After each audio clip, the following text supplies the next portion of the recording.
somewhere in there. So you're about to train again right now in like 30 Uh, minutes. hour and a half. I'm on Central Time, so Oh, that's right. we're That's right. we're two here. So you're killing your recovery time to be on the Performance Plus podcast. Not killing. I'm Okay. seated right now. I'm in a resting position, and I just had some food, so Life's good. life's Awesome. good. Yeah. Well, thank you for joining the podcast.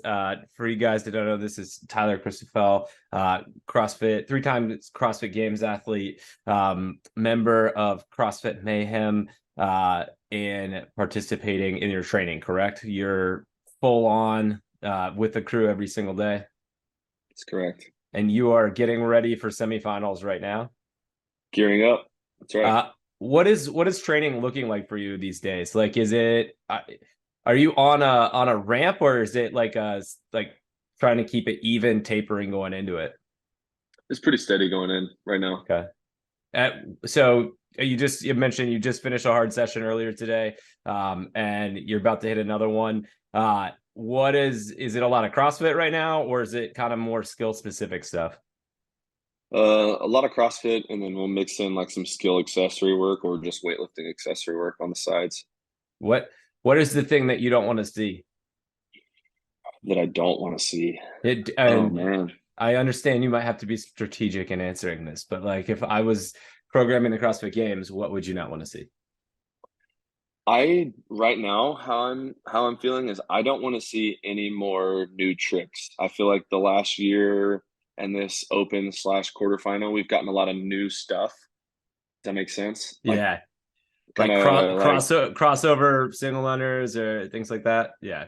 yep. Uh, Like so for me, just nothing like no new showy gimmicky new stuff. Like let's do the basic CrossFit stuff. what do you think about that? Like as an athlete from that standpoint, like is it do you think it's gimmicks, or do you think it is a good test of like your ability to adapt to new novel stimulus? I like I like new stimulus. I like forcing athletes to adapt.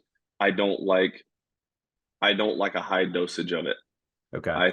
I think most athletes would say that it's some of the stuff that the new stuff that comes out is cool, and a dose of that, like a low dose of that, to introduce a new movement or to like you said, like let's shake things up a bit and let's see who can adapt fast. Like I think that doing it in a manner there's a way to do it that's a little controlled and it's easy to I look at things from like a logistics standpoint like um is it easy to judge? You know what I mean? Like it's a new Yeah. movement, right? So something that's like really, I don't like the word gimmicky because it sounds bad and it kind of has a negative connotation to it. But I mean something like makes it difficult for the athletes to execute, makes it difficult for judges to judge fairly, right? Because we're looking at, you know, consistent judging across the board.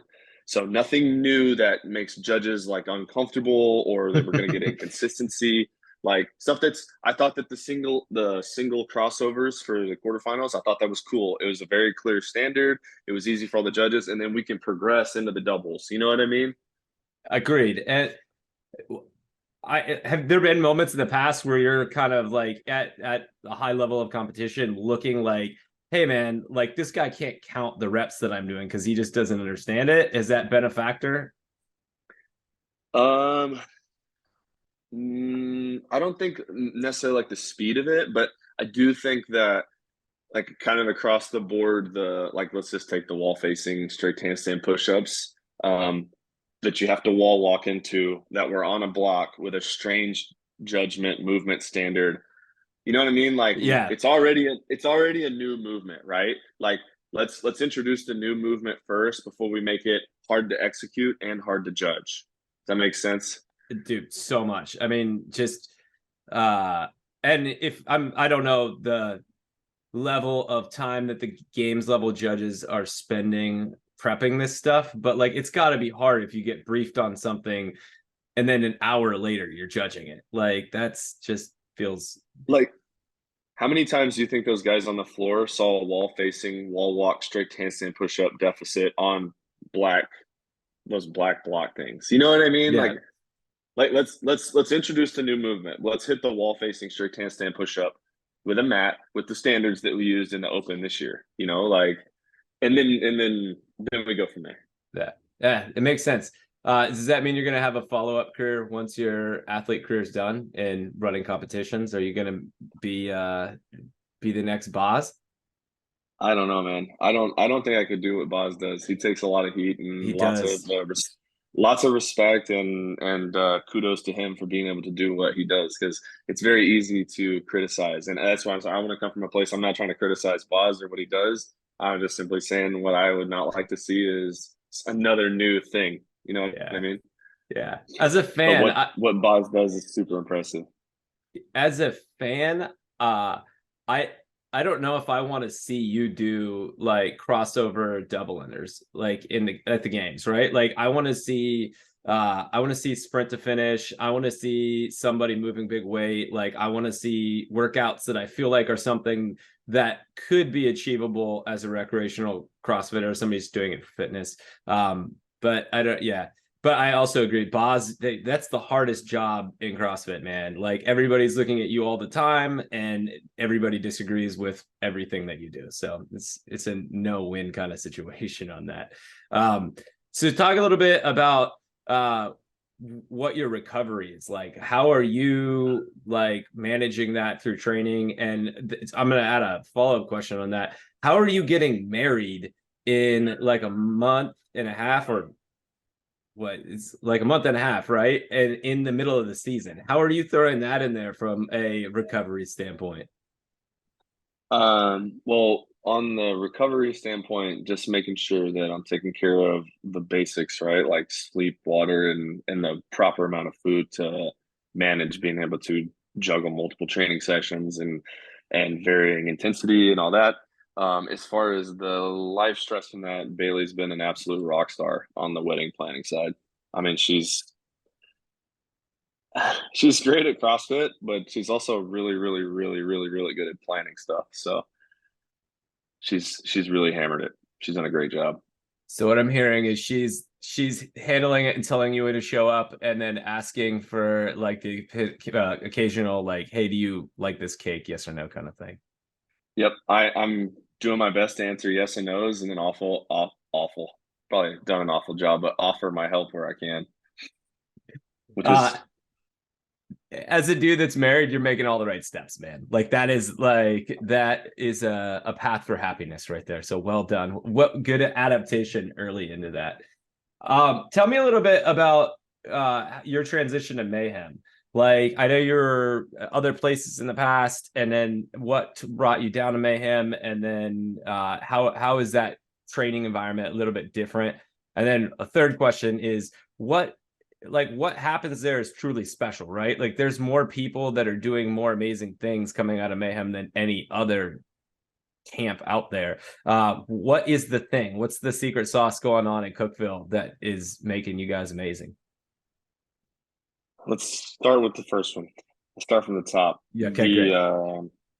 The move to Cookville happened after my first year at the games as an individual. I was looking, shopping, going to change the program, looking for something to attack like all the things. My first year at the games was 2020. It was the online games, which we didn't get, I wouldn't say like a complete test. That was the year that we did the online one, and then Yeah. they went to the ranch and did more.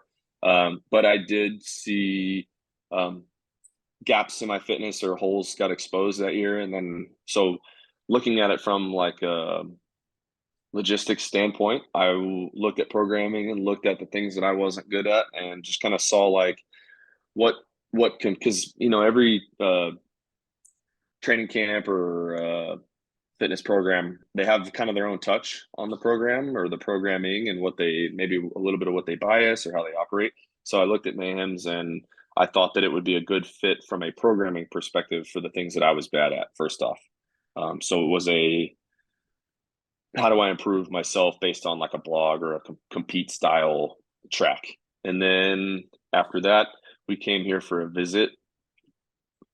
Let's rewind 2017 and 2018. Bailey and I competed on a team, and we visited Cookeville a couple times, and we always loved Tennessee, and loved just the people here. So it made sense from a programming point of view and from a just the people here and the environment here is special.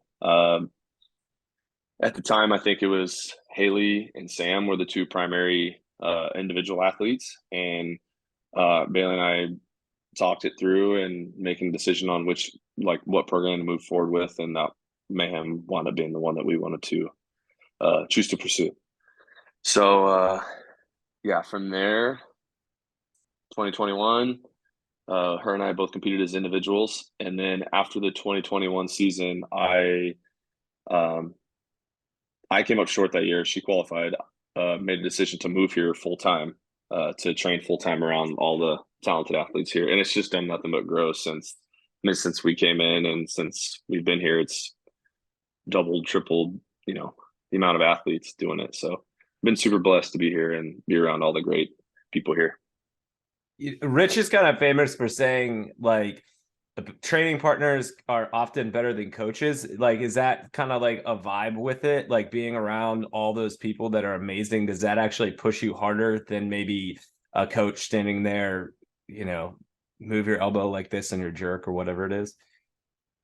I think yes. I think for some people, yes. For some people, maybe no. For some people, maybe they need the coach standing there that tells them what to do and how to operate. For some people, being in an environment like the environment here is the answer for them. Does that make sense? Yeah, absolutely. From my experience with being here, and I think Bailey would say the same, Rich is definitely the type of leader that he would rather go with you than tell you to go. Does that make sense? Yeah. So like from a training standpoint, like training side by side with him is as common as him, if not more common than him just telling you what to do. And I think he likes that way too. And it's from like my point of view, I like that. So I think the athletes that move here and want to be around that, and like to take it to that, I think it starts from the top down, man. I think Rich is he's done an awesome job from like a leadership perspective with putting people in places and doing things the right way. And I just think that's kind of what gives it a special touch, man. His family's here. He's got good people around him, and that's people want to be part of that. It's something special that he's worked hard and he's earned that. So it's a culture, right? I mean, that's like essentially what you're describing. If we look at it from like a classic perspective, it's just a culture of excellence that he establishes and still is part of, and isn't just talking about it, is doing it. That's pretty amazing. Talking a little bit more about like your specific weaknesses and how do you approach, like, let's say it's a strict ring muscle up endurance and you're trying, that's like a thing how do you put that into the programming that Mayhem is doing, right? Because I'm assuming you're following some iteration of Mayhem's programming, but how do you specifically work on yourself and your specific things within that? I know like in the past, let's say there was a weakness movement for me. Jake and I would obviously address, like if it came up in competition, or Jake and I from Mayhem would address it. Yeah. And then in the past, we've done a few things. We've reached out to Pam for like skills and drills and just different ways to incorporate stuff. One of my favorite ways to do it is just either set a clock and just, give yourself 20 minutes to just practice a skill, or like even for example, yesterday, we finished the evening with like a CrossFit piece. And then we wrapped up the whole session with just 20 minutes of freestanding handstand push-up work. Nothing like, not in a workout, not anything specific, and really without calling it like progressions, it's just progressions, like starting with just like we have like a little ladder taped out. So you start like trying to get 2 or 3, and then it turns in like who can clear the ladder first. And then by the end of the night, we have 8 sections on the ladder. The final thing was like who can get through the whole ladder without having to rescue it. So like 1 freestanding handstand push-up, 2 steps is all you get. If you have to rescue or back step, you're done.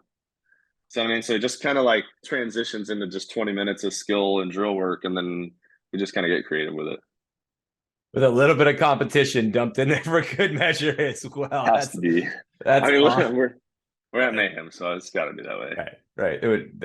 That is perfect. So was that, if for us and kind of the Performance Plus community, where most of the people we're working with are just Gen Pop doing CrossFit because they love it, want to get their fitness better. But if you were like to share some kind of like tips with that in mind, kind of same thing. Like, you think like just, hey, freestyling it, this is a workout that got popped or a weakness you found in the open, and just spending 20 minutes in random sessions? Or do you find results too from like periodization and like more planned kind of things?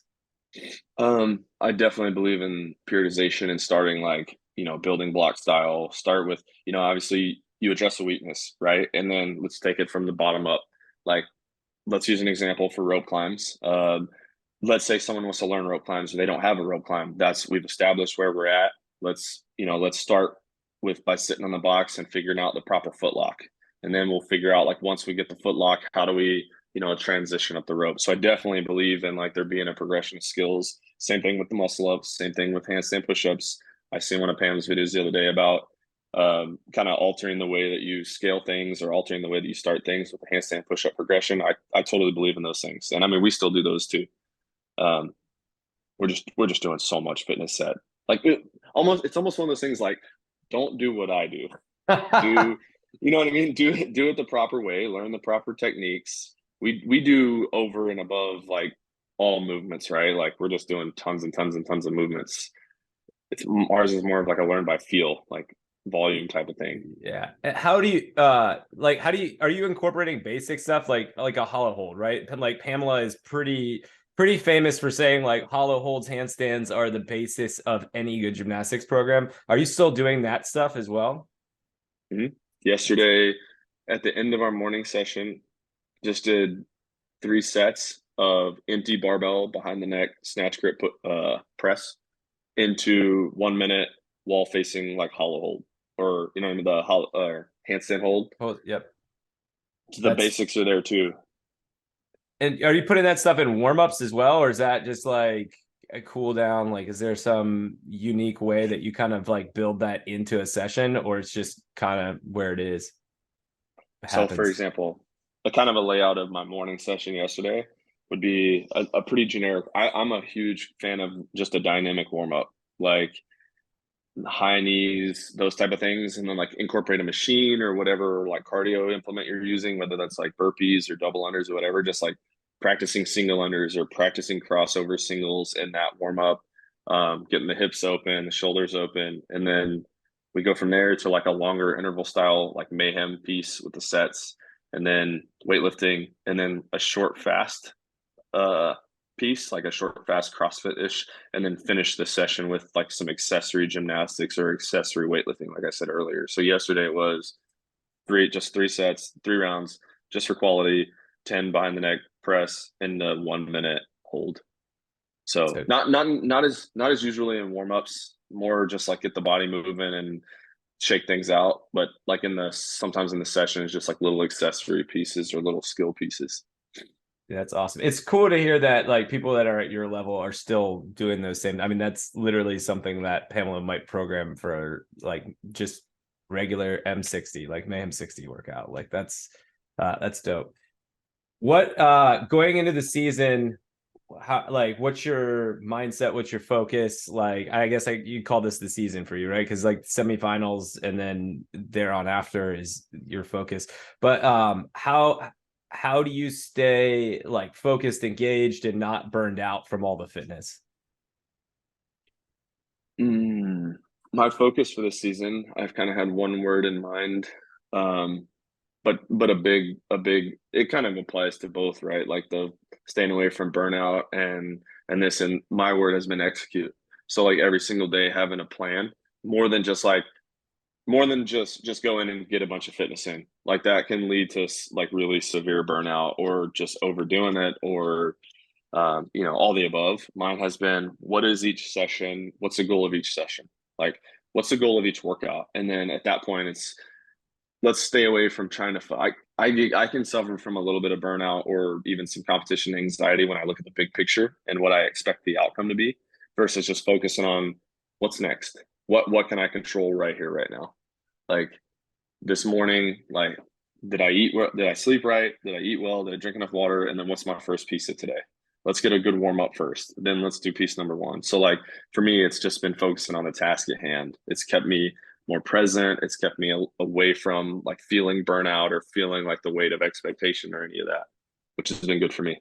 Have you had burnout before? I mean, you've been in the game kind of for a long time. Like your career as far as CrossFit goes is pretty stout. Like, have you faced that stuff in the past? Mine goes back even further than CrossFit, actually. I mean, I played sports all growing up, all, football, basketball, baseball, and then any other sport you can get your hands on. I probably tried it. So, I mean, I grew up around sports and athletics, and I played college baseball and suffered from burnout during that.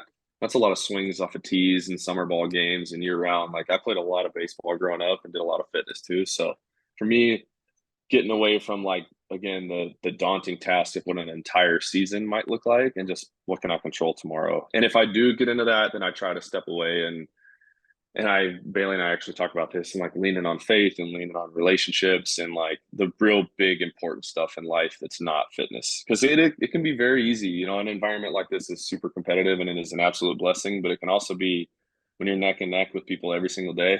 I mean, Rich is still really great, by the Yeah. way. Sam is very good. Guy is very good. Luke is very good. Paige is very good. Bailey's very good. This is not, there's no like showing up and giving it 80% and you're still fine. This is, you have to make a choice like, okay, I'm going to train today and not get caught up in racing these guys that are very, very, very talented at every single movement. I have a bunch of questions off of everything you just said, but first I want to know, does Rich get mad if you beat him at this point? No. No. And it's never like you never feel like you're in a race either. That I will say like he manages that like the veteran. Like he's definitely he's been training with people and training with partners and doing this jam long enough to know that when he needs to let everyone know that he's still that dude, like he can do it. And we all respect that, like he doesn't really have holes. And like that's something that we all aspire to be that way, right? Like we're all training our weaknesses. Like, hey, if we can just get to a point where we can just keep up, right? Like at that thing. So no, I would say not really. He's he's pretty good about that. Okay. Going back to your baseball career, like you played all the way through college, right? Or into Sure. college. Do you think if the was it 2009's games, baseball throw, softball throw is there, you're winning that event, like hands down, based on your background still? I actually don't know what the final like numbers were. I never went back and saw like what the actual Bro, throws it, were, it but wasn't good. I mean, like Spencer Hendel was kind of like the best at that point in time. And like I think even he would probably say like it wasn't that good. Uh I would put money on you if I could, like winning it just with your background. But like, do you see, still feel like you got the arm? I I actually don't know because I haven't thrown in so long. I would like to say yes, that would be a very, very, very strong event for me, but I would love to go try it. That would be fun. Uh, how did you go from baseball to fit? Is it just the natural competitiveness that took you to CrossFit, or like where did that kind of crossover from like a traditional ball field sport go to more fitness? Mm, I would say like I enjoyed the fitness side, like lifting weights and doing the conditioning stuff in college. Granted, I still loved playing baseball the most. Like I liked the fitness stuff. I loved playing and competing was what I got into it for. And then so CrossFit was kind of an easy transition of like I already had some of the background stuff like the trunk strength and the hip strength and the leg strength. I didn't do a lot of pressing or upper body pulling, and like we stayed off of our shoulders. Baseball has like this weird, Yeah, you it's know, it's a whole. We could do another podcast about that, and we could get my plenty of opinions that I have on that. But transitioning from baseball into fitness, I had a couple things that I needed to work on as far as skills and strengths and stuff like that. But the main, I would say, proponent or catalyst of me getting into that would just be the competitive side of it. I immediately came and was like, okay, I want to compete at this. This is fun. and that was it. 21:59 thrusters and pull-ups. You're like, I'm good. I got to do this now on. That's cool. How close like baseball is a big sport, right? Like there's people make it to the pros that weren't necessarily, you know, in a D1 program or something like that. Like how close do you feel like your skill set as a baseball player was to that level of hitting off an MLB pitcher? I was still pretty far away whenever Okay. I stepped away. Okay, cool. So you don't feel like right now, well, let's say at your peak, like freshman, sophomore, college year, you could go stand in the box against like Otani or somebody like that and take them. I I mean I've faced some really talented guys. Um I faced a kid who was a shortstop and he was a so I don't even know what the award was for the Braves. His name is Andrelton Simmons, Mm-hmm. shortstop for Atlanta. I hit off of him in college. Um, call it what you want. I think at the base in baseball, um, there's guys that are talented. Like I was talented in baseball, but the guys that you see at the big league level are consistently talent. Like they're very consistent. Like the level that those hitters hit at is, yeah, I could scratch a couple hits maybe here and there, but the consistency that those guys don't miss pitches. Like when they miss a spot, those hitters are so good that they make them pay for that miss. And I wasn't at that level. Cool. I just did something wild today.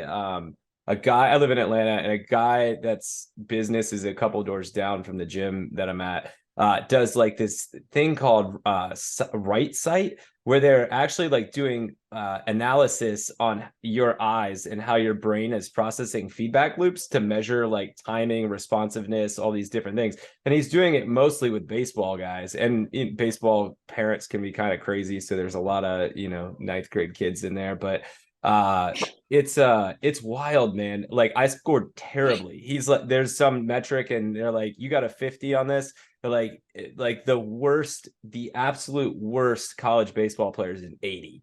So like your eyes like wouldn't even pick up the ball enough to actually think to swing, let alone, you know. And it's when you get into pros, it's that nuance, right? Like those guys that are at that level are just, everything's at a different level. Kind of like games athletes in CrossFit, right? It's just people that are there, their capacity, their strength, all those things is just completely different. So well, I got some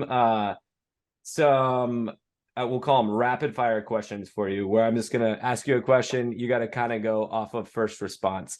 Better CrossFit shoe, Nanos or Nobles? Nobles. Uh, Better video game style, first person shooter or role playing? First person shooter. First person shooter. Okay.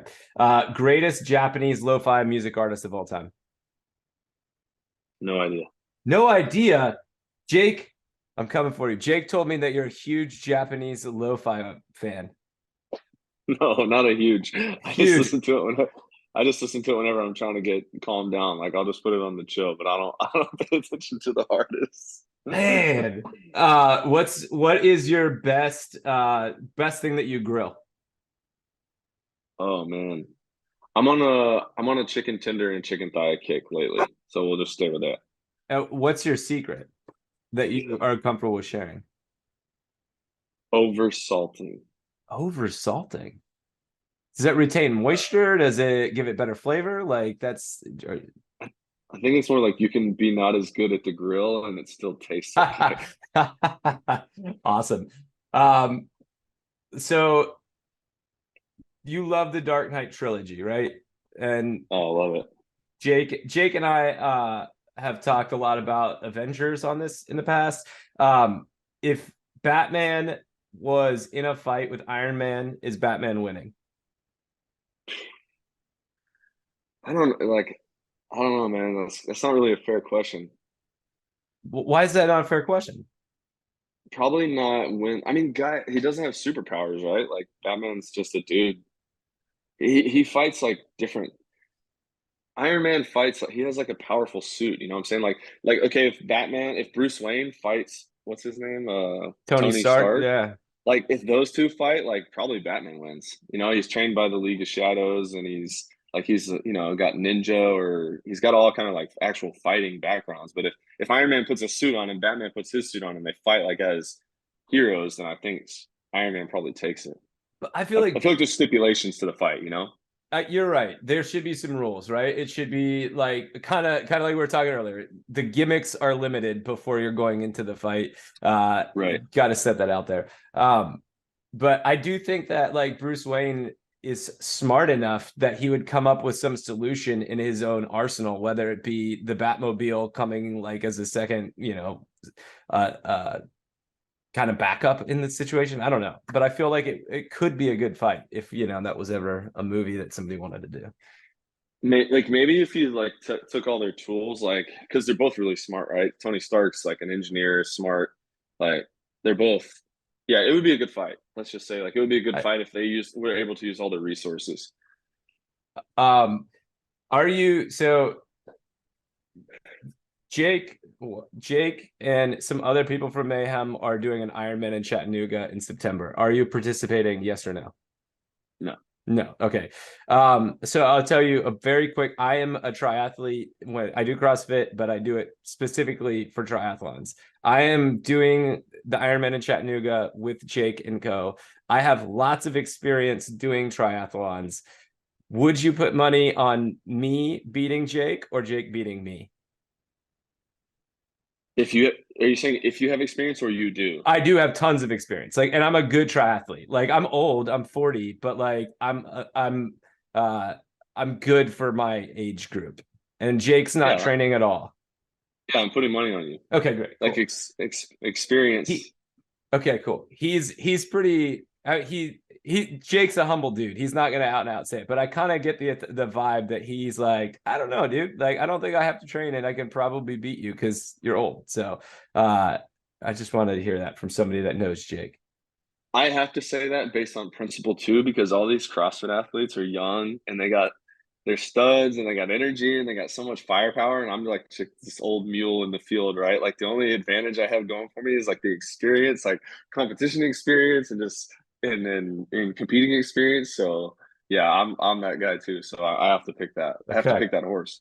Awesome. Then you're my horse this year for the game season, or the Let's remainder of the go. game season, because I want to see an old dog in the fight, kind of using the tricks of the trade, stepping on the shoe to get Hmm. the rebound kind of thing. I'll leave it. This will be our last question for this. But what is like an old guy trick of the trade for CrossFit that what isn't going to give away all your secrets, but like you feel like people should know about? Pacing. I mean, it's just it comes with the experience, but pacing, knowing what a workout's asking of you, and understanding that if it's 5 rounds, that if your first round is the fastest one, then it could be a rough 5 rounds for you. That's okay. That's kind of an old dog trick. Do you ever try to rattle the cage like saber rattle with other dudes that may be younger and may come out a little too hot? Do I rattle It's like saber rattle them to try and get them to come out hot. If like let's say it's like double DT and you're like, dude, this is gonna start sucking in the seventh round. Like, are you trying to get them amped at the beginning? Like, oh yeah, oh yeah.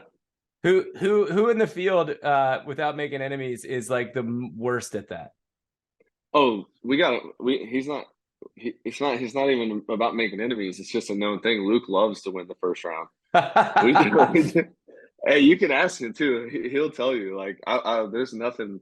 There's no making enemies, and I wouldn't say. I don't know if he's the worst in the men's field at it, but in the training space that we're in, we're always giving him stuff about like, hey, bro, like it's not about winning the first round. Like going unbroken in the first round ain't the answer. Like make sure you can hold it for, you know what I mean. So yeah, we like messing. Sometimes we'll mess with him too. He'll be like, "What are you guys thinking like coming out at a pretty like a hot pace on like a machine or like holding unbroken?" Or like, "Oh yeah, for sure."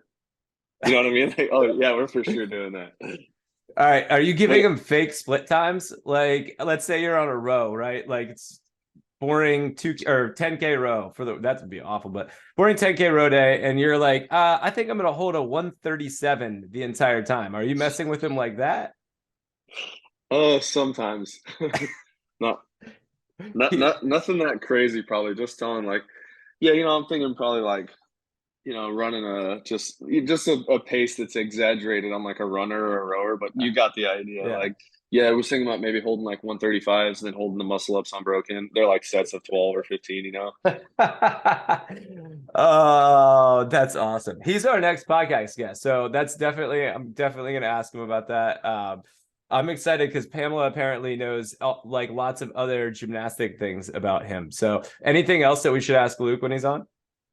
Ask him, um, okay, how, ask him who out of the group comes out fast all the time. Like ask him Okay. say, is there anyone in the group that like comes out notoriously fast or is notorious for coming out hot? And also um, ask him what Rich's least favorite. Ask him what questions can he ask Rich that he knows Rich will get upset about, or like that will make Rich like want to not. He'll be like, Luke, stop asking me that, or like, you know what I'm saying? Just be like, what's your favorite thing to ask Rich just to get under his skin or to annoy him? Those would be good. All right.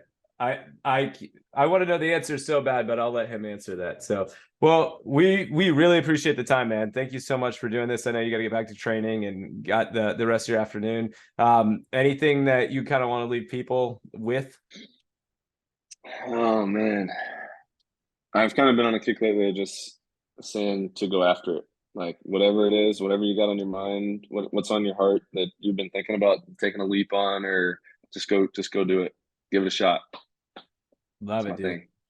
That's uh I'm a huge Jocko Willink fan. I don't know if you know who he is, former Navy SEAL guy, but Mhm. that's dude, it gets you jacked up, right? I love hearing you say that. Like now I gotta go outside and go do some running after this, and that's awesome. Just get after it. Let's get it. Well, cool, man. Thank you so much for joining the podcast. We'll be rooting for you this season and keep an eye out for you. Have a great day. Johnny, thanks for having me on, man. It was a pleasure. Absolutely.